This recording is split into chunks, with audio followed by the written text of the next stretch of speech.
حابه ان انا اتكلم عن انجازاتها، ما شاء الله تبارك الرحمن، ربنا يخليها لي يا رب. ان روضه بنتي بتقرا القران بالتجويد، فهي من زمان نفسها تطلع وهي بتقرا القران وبتنشد، بس انا كنت بصراحه منعاها خالص على السوشيال ميديا.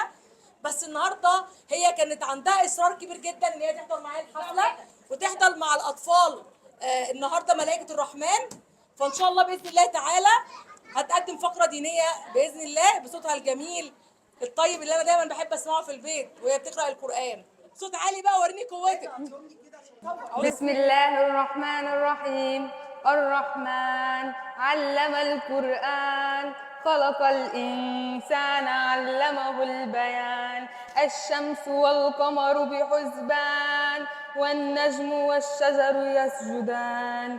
والسماء رفعها ووضع الميزان، ألا تطغوا في الميزان، وأقيموا الوزن بالقسط ولا تخسروا الميزان.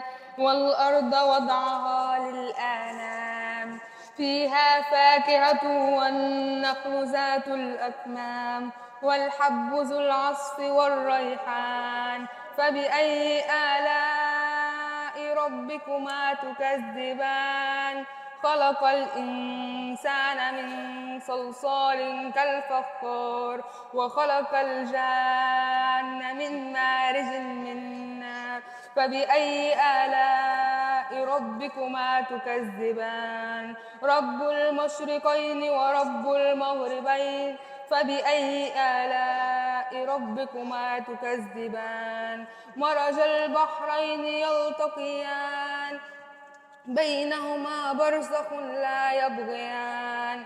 فبأي آلاء ربكما تكذبان؟ يخرج منهما اللؤلؤ والمرجان. فبأي آلاء ربكما تكذبان؟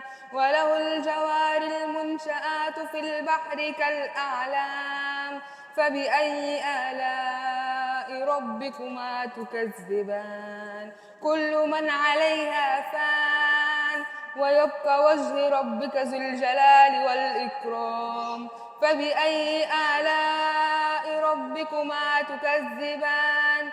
يسأله من في السماوات والأرض كل يوم هو في شأن. فبأي آلاء ربكما تكذبان؟ سنفرغ لكم أيها الثقلان. فبأي آلاء ربكما تكذبان؟ يا معشر الجن والإنس إن استطعتم أن تنفذوا من أقطار السماوات والأرض فانفذوا، ولا تنفذون إلا بسلطان. فبأي آلاء ربكما تكذبان؟ يرسل عليكم شواظ من نار ونحاس فلا تنتصران. فبأي آلاء ربكما تكذبان؟ فإذا انشقت السماء فكانت وردة كالدهان. فبأي آلاء ربكما تكذبان؟ فيومئذ لا يسأل عن ذنبه إنس ولا جان.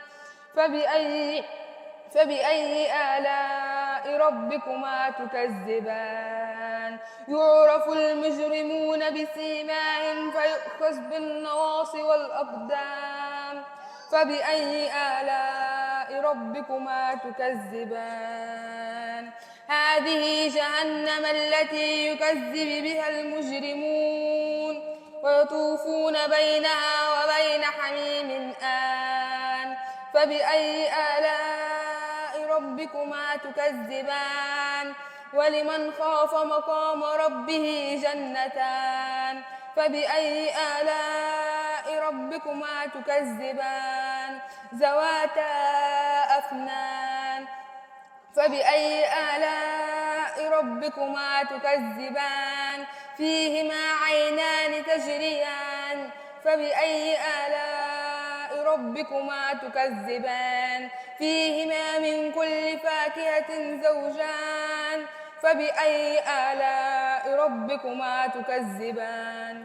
متكئين على فرش بطائنها من استبرق وجنى الجنتين دان فبأي آلاء ربكما تكذبان فيهن قاصرات الطرف لم يطمثهن إنس قبلهم ولا جان فبأي آلاء ربكما تكذبان كأنهن الياقوت والمرجان فبأي آلاء ربكما تكذبان هل جزاء الإحسان إلا الإحسان فبأي آلاء ربكما تكذبان ومن دونهما جنتان فبأي آلاء ربكما تكذبان مدهامتان فبأي آلاء ربكما تكذبان فيهما